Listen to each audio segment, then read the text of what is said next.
This is Optimal Living Daily episode 2598. Try this next time you want to change a habit by Sara Stanizai of prospecttherapy.com. And I'm Justin Malik. I'm going to jump right into today's post as we optimize your life. Try this next time you want to change a habit by Sara Stanizai of prospecttherapy.com. With the new year right around the corner, you might be on team resolutions are bullshit.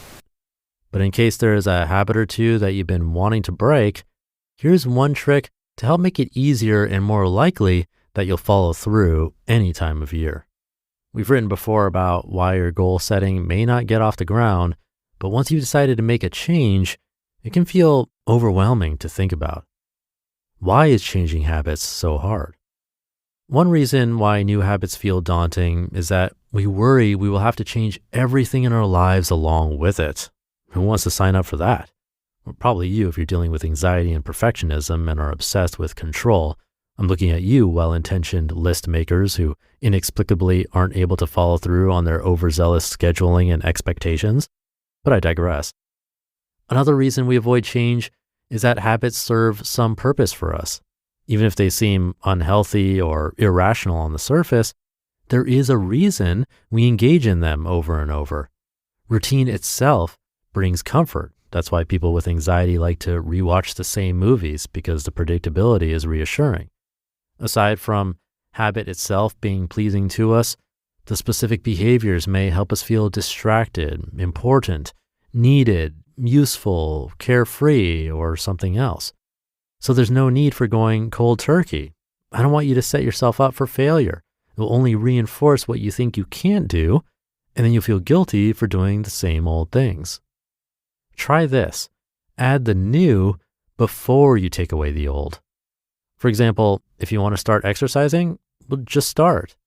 I'll leave it to you to figure out if you prefer solo or group exercise, something routine and straightforward like X minutes of jogging, or creative and multifaceted like kickboxing or CrossFit. Try different things if you want, but go ahead and start by adding it to your life. The thing is, you don't also have to buy all brand new gear, take up meal prepping, quit smoking, change your work schedule, and block out your social life.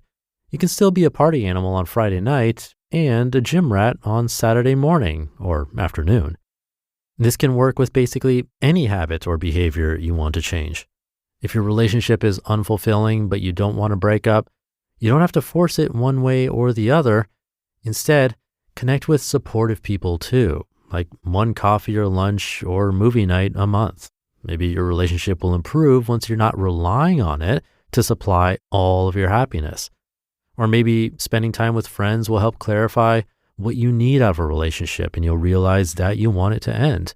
But at least the decision will be more clear and like 3% easier. Maybe you procrastinate and feel like you waste a lot of your time. Well, for one, you do not need to be productive 100% of the time to be a valuable and happy person.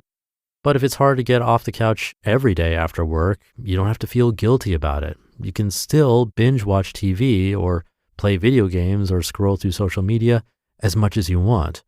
You can also download an audiobook and utilize your commute time, get ingredients and cook a new recipe, learn a new hobby by watching YouTube and then actually try it, take a buddy to a local animal rescue and volunteer to socialize future pets.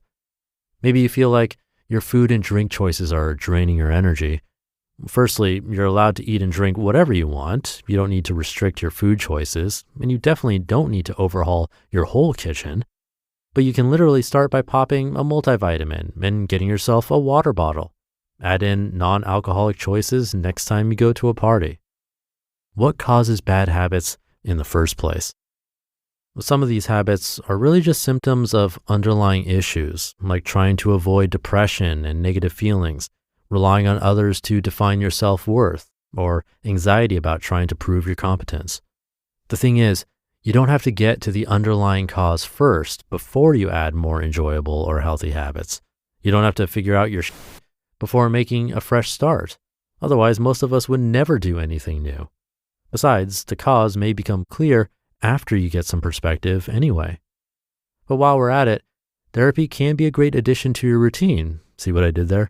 And it still doesn't mean you have to overhaul your life. If you've been thinking about starting therapy but are hesitant about what will come to light, just remember that you can start by just adding one healthy habit. And having a non-judgmental place to lay everything out will help you sort out what you want to keep and what can go. Why does this work? Well, like I said, it's hard to remove old ways of coping before you replace them with a new way to get that need met. As you build momentum with things that you're proud of, the other habits may fall away more naturally. Once you start getting in the habit of working out, you might be less interested in staying up late and partying as much. Once you find meaningful relationships, you might be less interested in putting up with those that make you feel bad.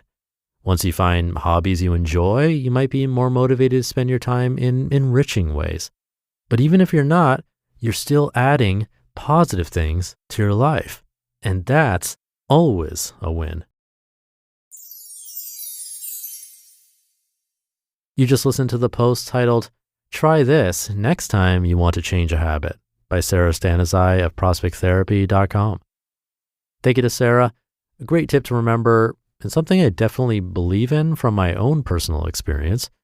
I've talked about it before that along with perfectionist tendencies, I have the all or nothing mentality, which actually is probably related to perfectionism now that I think about it. But with that mentality, it's hard to think, oh, it's okay if I don't have a perfect week of exercising a little bit every single day, or it's fine if I had a big dessert. Well, instead, it's easy to think, well, I missed one day, so I might as well skip tomorrow or the next few days, and then I'll start back up on the first of the month, and then I'll be perfect. It's super easy to fall back into that mindset. So what she said about still binging TV or playing video games or scrolling through social media, but adding in something good, that's a big step in the right direction.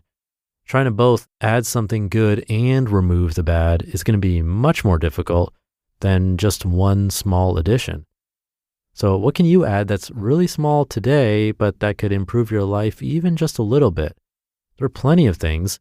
We just have to pick one and try it out. So do try it out. Let me know how it goes. Have a great rest of your day, and I'll see you tomorrow for the Friday show, where your optimal life awaits.